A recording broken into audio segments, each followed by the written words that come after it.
목을 참 어렵게 대적자에게도 주시는 기회라고 정했습니다. 여러분, 이 16장 내용은 다 알고 있는 내용인데, 모세를 대적했던, 아론을 대적했던 고라 일당들이 나와 있는 이야기입니다. 이 이야기를 보면서 예수님 외에는 다른 길이 없다는 것을 명심하시기 바랍니다. 예수님 외에는 다른 길이 없습니다. 요사람하고 인사나누겠습니다. 예수님 외에는 다른 길이 없습니다. 시작. 예수님 외에는 다른 길이 없습니다. 다 믿으시면 아멘 하시기 바랍니다. 아멘. 그렇습니다. 어떠한 자들에게는 기회가 주어졌지만 기회를 저버린 자들이 성경에 기록이 되어져 있습니다. 여러분, 아나니아와 삽비라 같은 경우에 얼마나 열심히 있는 사람이었습니까? 그래서 그들의 전 재산을 팔아서 하나님께 드리고자 마음을 먹었습니다. 그런데 막상 다 팔아서 드리고자 하니까 너무나 아까워서 절반 뚝 떼어서 숨겨두고 절반만 가지고 와서 사도들에게 이게 우리 전 재산입니다. 하나님께 드립니다. 라고 했습니다. 그것을 알고 있던 사도가 묻습니다. 정말 그것이 다 전 재산이냐? 그런데 그들은 아예 아닙니다. 좀 남기나 이렇게 얘기하면 돼요. 솔직하게. 하지만 그게 다라고 거짓말했어요. 기회를 줬는데 결국 그 자리에서 한 사람 한 사람 다 운명하게 되었습니다. 그 기회를 저버리게 되는 거예요. 각각 따로따로. 그리고 또한 여러분 잘 알다시피 광야 노중에서 하나님을 원망하던 자들이 결국에는 불뱀에 물려서 다 죽게 되었습니다. 그러한 그들을 하나님께서 기회를 주십니다. 그 기회는 간단합니다. 노뱀을 만들어 장대 위에 달라. 그것을 본 자는 살리라. 그들에게 기회가 있었어요. 지금 뱀이 물려 죽어가고 있는데 노수로 만든 가짜 뱀 있잖아요. 그 월을 한번 장대에 올린 그 뱀을 보면 산다는 거예요. 지금 진짜 뱀에 물려서 죽게 생겼는데 노수로 만든 가짜 뱀을 보면 산다. 라는 말씀이 그들에게 있습니다. 그 말씀을 믿고 그 노뱀을 본 자들은 다 살았습니다. 노뱀은 장대 위를 다니신 예수님을 상징하는 것인데, 근데 그 노병을 또 생각하지 아니하고 당장 내가 아파 죽겠는데 무슨 또 병을 보라 그러냐. 믿지 아니하는 자들은 그냥 그 뱀에 물려서 죽는 거예요. 다 기회가 주어졌지만 결국 기회를 거부한 자들은 살 길이 없었습니다. 16장의 내용은 고라 일당의 반역 사건입니다. 중모자는 고라입니다. 그리고 엘리압과 다단이 동료자가 되어서 250명의 족장들과 함께 모세와 아론을 대적하였다가 심판을 받은 내용인 것입니다. 250명이 그냥 250명이 아니고 족장들 250명은 거의 모든 대표들이 다 나왔다는 것이에요. 어마무시한 세력이겠죠. 11장에 보게 되면은 민수기 11장 6절 이 앞에 적어놨는데 한번 읽어보겠습니다. 시작. 이제 우리 기력이 다하여 이 만나 외에는 보이는 것이 아무것도 없도다. 만나 외에는 아무것도 없다. 만나를 주신 하나님을 찬양하고 놀라고 은혜롭게 감사해야 되는데 만나 외에는 아무것도 없도다. 원망하고 있습니다.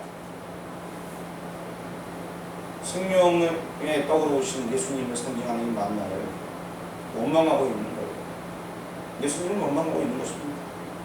신앙생활 하다가 하나님 왜 이렇습니까? 원망하는 그런 자들인 것입니다. 그러다 증거를 받았습니다. 14장 4절 말씀 앞에 적어놨는데 한번 읽어보겠습니다. 시작. 이에 서로 말하되 우리가 한 주기간 세우고 애굽으로 돌아가자 하매. 이렇게 한 것은 불신앙으로 인하여 약속의 땅에 들어가지 못하게 된 죄가 되는 것입니다. 가나안 땅을 지체게 두고서 사람들이 부정적인 말로 함으로 말미암아서 결국에는 약속의 땅에 들어가지 못하고 40년 동안 강야도 중에 헤매게 됩니다. 그리고 오늘 보면 3절 말씀 보니까 그들이 모여서 모세와 아론을 거슬러 이렇게 말하고 있습니다. 교만한 겁니다. 교만으로 말미암아 산채로 멸망당한 죄를 할 수가 있습니다. 너무나 교만이 그들 머리 위에 가득 차게 되었습니다. 모세 당시에 모세와 아론에게 일어난 일, 이 일들을 보면서 우리가 기억해야 될 것이 있습니다. 고린도전서 10장 11절 말씀 앞에 적어놨는데 한번 읽어보겠습니다. 시작. 그들에게 일어난 일은 본보기가 되고 또한 말세를 만난 우리를 깨우치기 위하여 기록되었느니라. 그렇습니다. 그들에게 일어난 이런 일은 뭐가 된다? 본보기가 된다라고 말씀하고 있습니다. 그리고 또 이제 말세를 살아가는 우리를 깨우치기 위하여서 성경에서 이 이야기를 기록해 주고 있다는 것입니다. 오늘 말씀을 통하여서 하나님의 사랑과 인내를 깨우치는 은혜로운 시간 되기를 주의 이름으로 축원합니다. 자, 먼저 우리 대적하는 이들이 성경에 나와 있어요. 본문 여러분 성경책 보시길 바랍니다. 1절은 남성분들이, 2절은 여성분들이 읽어보도록 하겠습니다. 시작.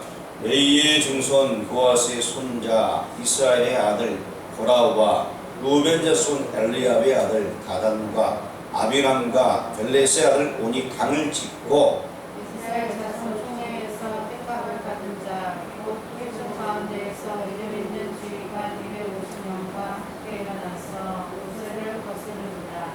자, 모세를 거스르는 사람들이 일어나게 되었습니다. 초반에 얘기했듯이 이는 무시 못할 막강한 세력입니다. 지도자들을 다 포섭해서 모세를 대항하게 되는 것입니다. 그들은 사전에 치밀하게 아마 모의한 것 같아요.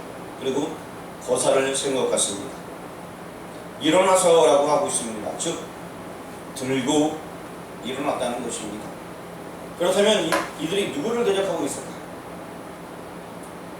2절과 3절 말씀을 한번 읽어보겠습니다. 요번에 2절은 여성분들이, 3절은 남성분들이 읽겠습니다. 시작. 이스라엘 자손 총회에서 택함을 받은 자, 곧 회중 가운데에서 이름 있는 주의가 250명과 함께 일어나서 모세를 거스르니라. 그들이 모여서 모세와 아론을 거슬러 그들에게 이르되 너희가 분수에 지나도다. 회중이 다 각각 거룩하고 여호와께서도 그들 중에 계시거늘 너희가 어찌하여 여호와의 총회 위에 스스로 높이느냐. 2절 3절의 내용을 봤을 때 그들이 대적하는 것은 무엇입니까?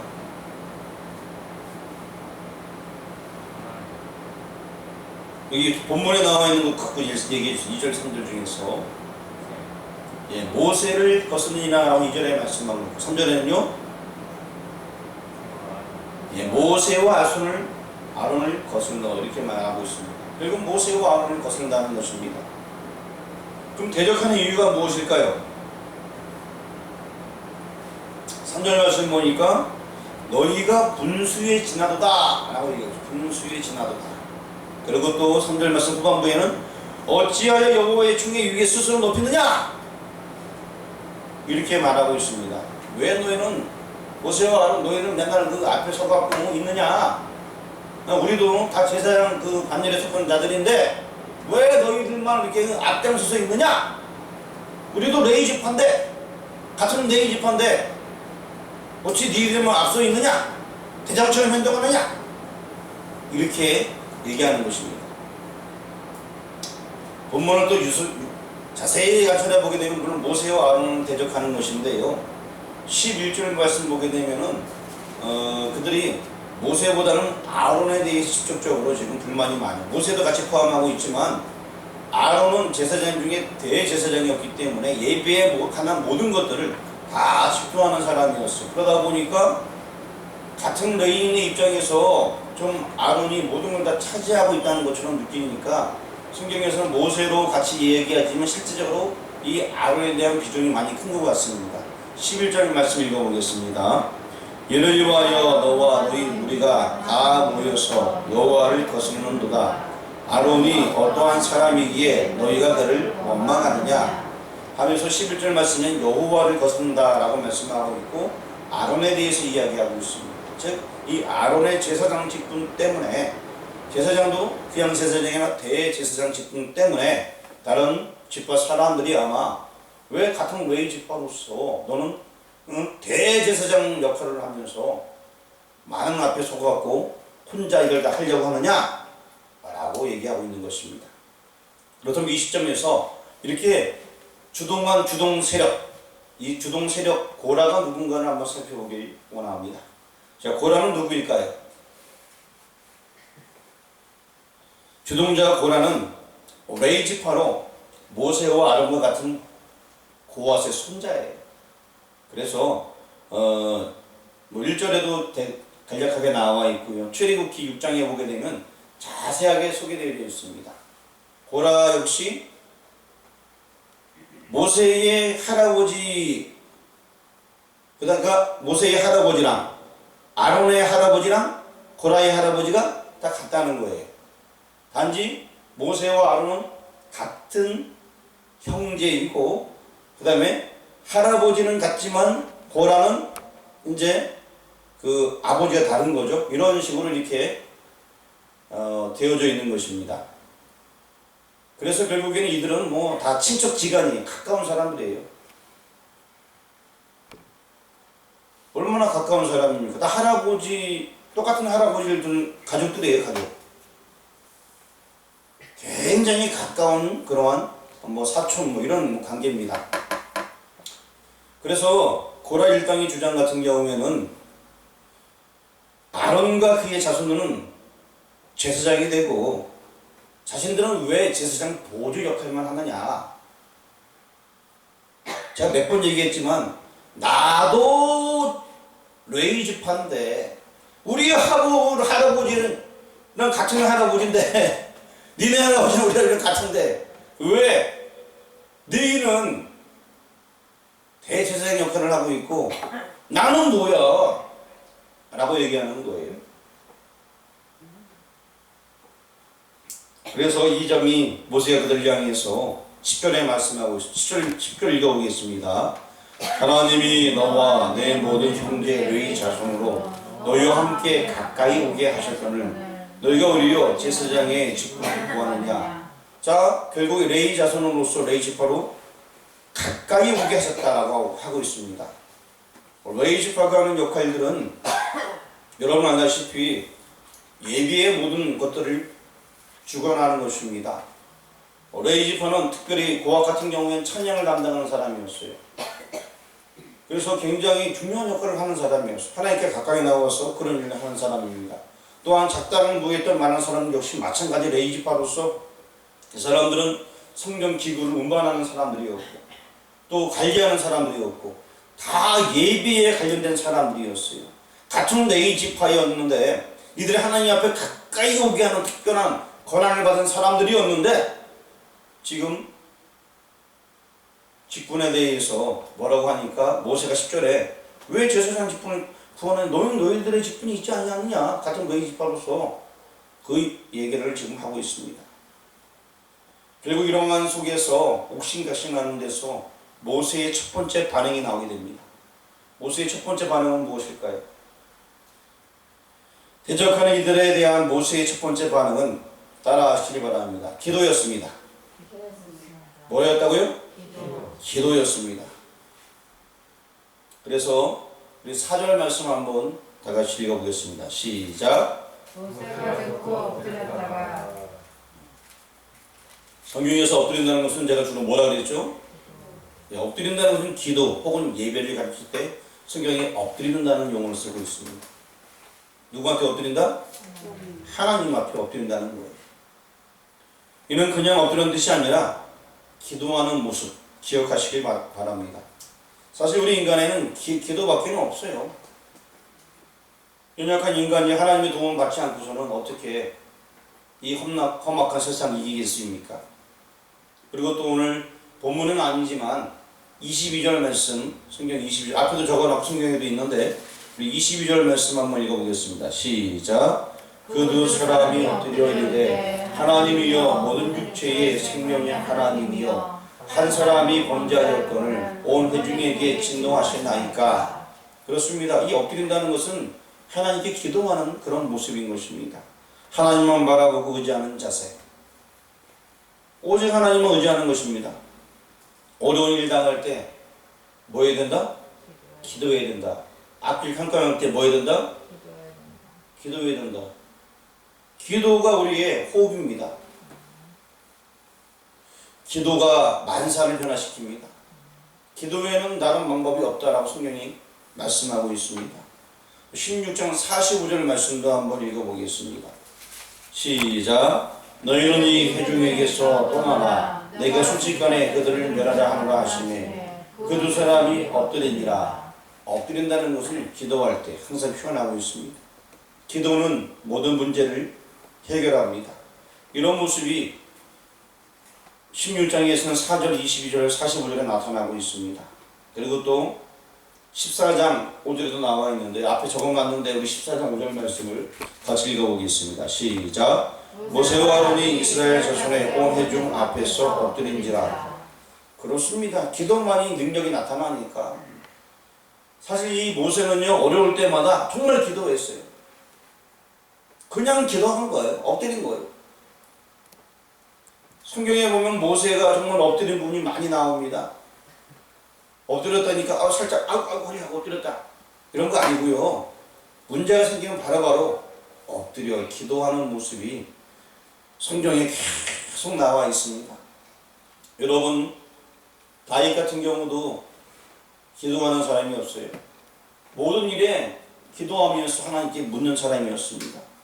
시편 109편 4절 말씀에 다윗의 고백이 나와 있습니다. 한번 읽어보겠습니다. 시작. 나는 사랑하나 그들은 도리어 나를 대적하니 나는 기도할 뿐이라. 자, 다윗 같은 경우에는 어려움 당할 때, 곡해를 당할 때 이렇게 기도할 뿐이다 라고 말합니다. 누가 나를 오해하면 같이 이 자식이 하면서 멱살 잡는 것이 아니라 뭐 한다고요?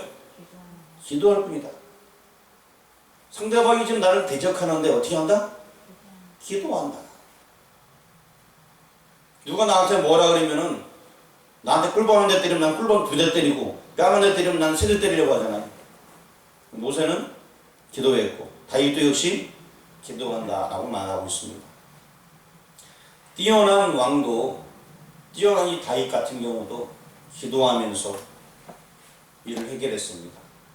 뛰어난 왕인 또 배경에는 그에게 기도가 있었기 때문에 하나님의 음성을 듣고 기도함으로써 그 모든 일들을 극복해 나가고 하나님께 영광 돌리며 그 나라를 잘 이끌어갈 수 있었던 것입니다. 여러분, 히스기야 왕 같은 경우도 어땠습니까?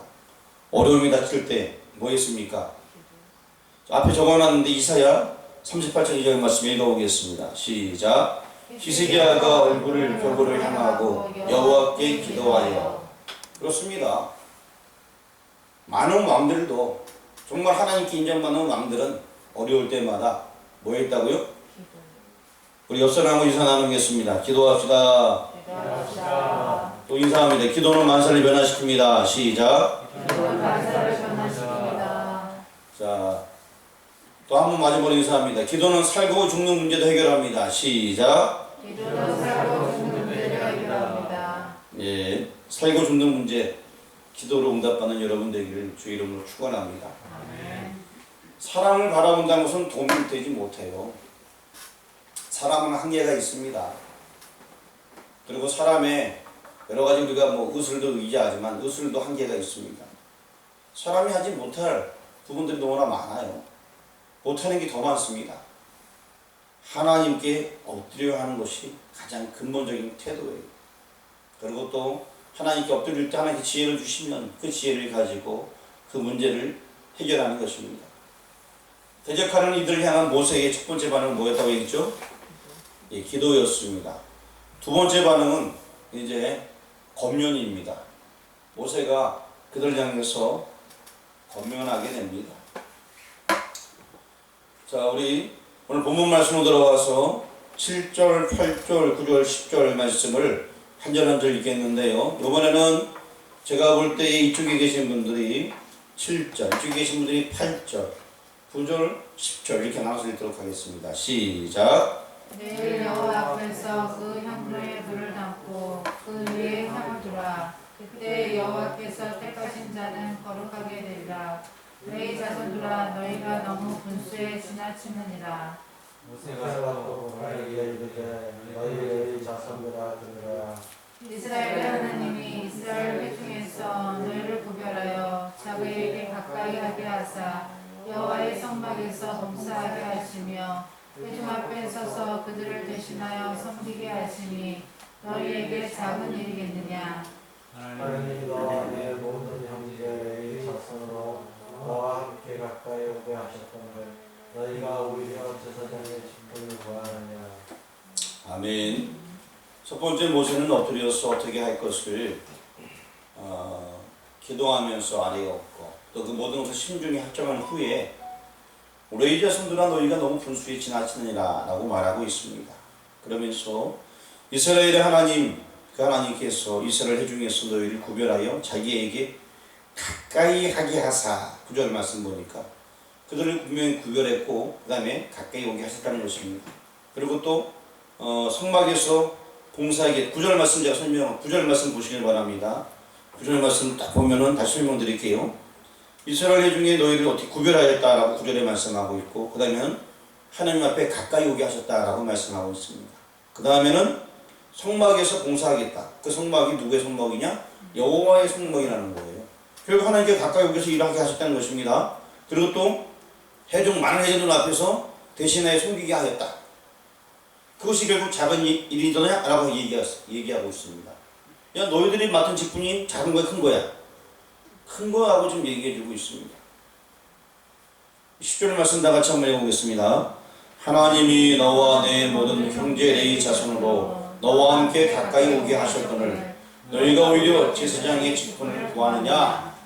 지금 너희가 맡은 일들이 굉장히 큰 일들인데 왜 또 제사장 직분을 구하느냐? 라고 얘기하는 것입니다.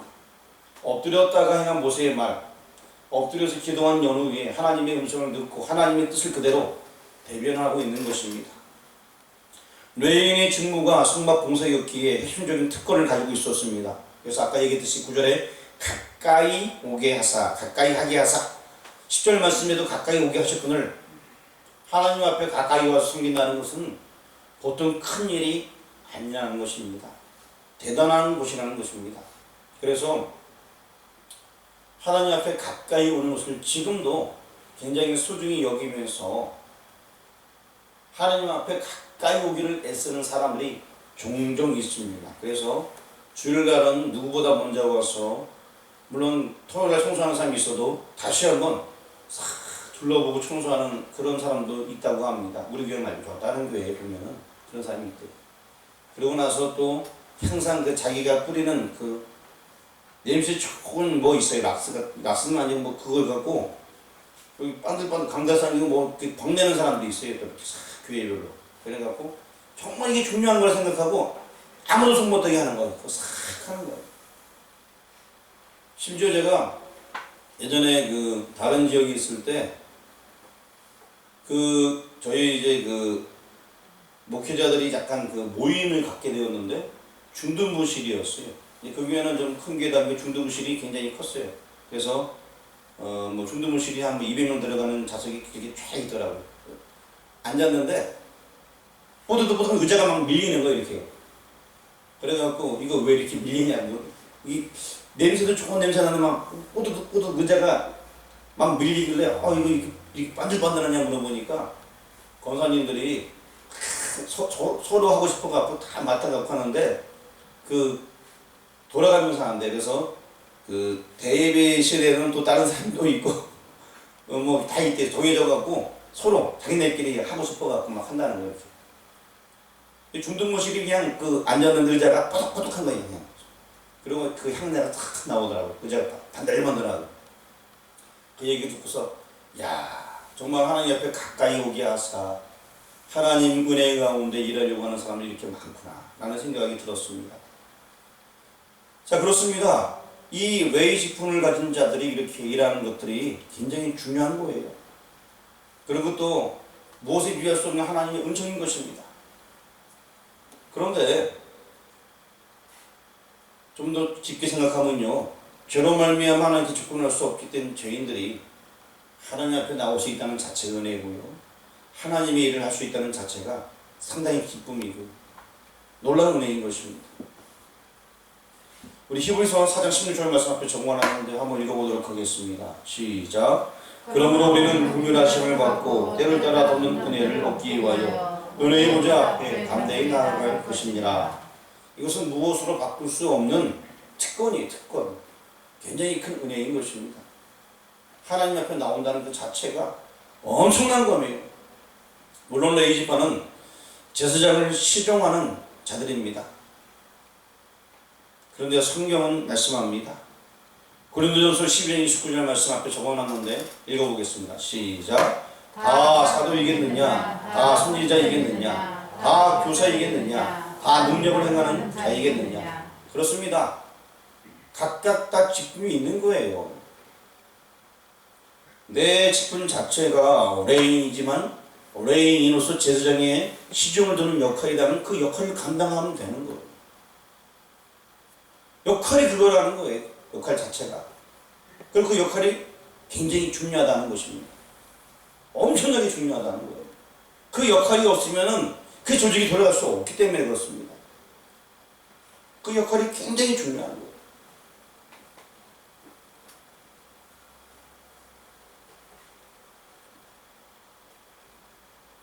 사람들이 운동을 할 때도 지금 올림픽이 시작됐는데 제가 올림픽 궁금하긴 한데요. 자, 우리가 만약에 축구 경기를 한다고 칩시다. 우리나라가 졌다는 얘기를 들었는데, 자, 축구를 경기를 할 때, 아직 예선전이니까 또 이기면 되겠지만, 축구 경기를 할 때, 보통 골을 가장 많이 넣는 사람이 많이 알려지잖아요. 그렇다고 다 골을 넣겠다, 골키퍼까지 다 골을 넣겠다, 다 그러면은 그 축구 경기가 되겠어요? 자기 위치를 잘 감당하는 거예요. 수비도 잘하면 유명한 사람 되는 거야. 홍명보 얼마나 수비 잘했습니까? 유명한 사람 되는 거기 자기 직분에 잘 맞춰가지고. 또 이제 골키퍼가 유명하다고 해서 다 골대 앞에 다 서 있으면 또 축구가 되겠어요? 그거 아니잖아요, 그죠? 자기 맡은 역할이 다 있는 거예요. 공격수는 공격해서 골이 넣으니까 드러나긴 하지만 그 공격수 밑에 수비가 없으면 안 되는 거예요. 골키퍼가 없어도 안 되는 거예요. 다 골 넣겠다고 다 앞에 있어요, 전부 다. 그냥 골 넣겠다, 상대방 골대 앞에 다 가 있어요. 그게 게임이 되겠어요? 그거? 안 되죠. 각각의 역할이 다 있는 겁니다. 그래야지 한 팀으로서 정말 멋지게 그 일을 감당할 수 있는 거예요. 교회 내에도 마찬가지입니다. 이 한 팀으로서 구성되기 위해서는 각각의 역할이 다 있는 것입니다. 여러분, 아론은 어떤 사람입니까? 11절 말씀 본문 한번 읽어보겠습니다. 시작. 이를 위하여 너와 너희 무리가 다 모여서 여호와를 거스르는도다. 아론은 어떠한 사람이기에 너희가 그를 원망하느냐? 자, 아론 어떠한 사람인지에 대해서 묻고 있습니다. 그는 온 백성을 대신하여 제물을 가지고 지성소에 들어가서 죄를 속하는 직무를 맡은 자인 것입니다. 대제사장이기 때문에 지성소에 혼자서 들어가는 사람이에요. 모든 사람들의 죄를 대신해서. 곧 장래의 좋은 일에 대제사장으로 오사 염소와 송아지의 피로 아니하고 오직 자기 피로 영원한 속죄를 이루사 단번에 성소에 들어갈, 즉 그리스도의 예표적인 인물이었습니다. 예수님께서 친 담당할 그것을 대제사장이 대신하는 거 아닙니까? 그 역할을 감당하는 사람이었습니다. 그러므로 아론을 대적한 것은 구속사의 맥락에서 보게 되면 아까 11절에 나와 있는 대로 여호와를 거스리는 것이었습니다. 곧 그리스도를 배척하는 일이었습니다. 아론을 배척한다는 것은 어마어마한 큰 일이었습니다. 모세가 마지막으로 권면합니다. 모세는 다단과 아비람을 불러서 이제 권면하려고 합니다. 우리 12절 말씀 읽어보겠습니다. 시작. 모세가 엘리압의 아들 다단과 아비람을 부르러 사람을 보냈더니 그들이 이르되 우리는 올라가지 않겠노라. 그렇습니다. 우리는 올라가지 않겠노라. 지금 고라의 후손들이 서로 다투고 있는데,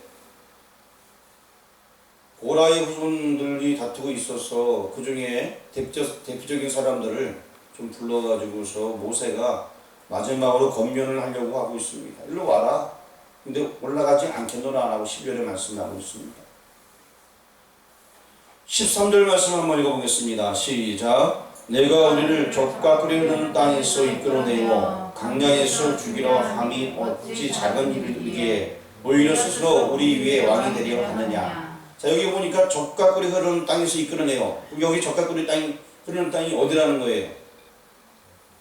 예, 애굽이라는 땅을 가지고 이 사람이 이렇게 얘기하고 있는 거예요. 애굽에서 자기가 뭐 있죠? 노예지, 노예. 근데 지금 그 땅을 가지고 뭐 했다? 젖과 꿀이 흐르는 그 땅에서 이끌어내어서 이렇게 죽게 하느냐, 지금. 젖과 꿀이 흐르는 땅은 가나안 땅이라고 말씀하고 글로 가라고 얘기했는데, 이 사람들이 완전히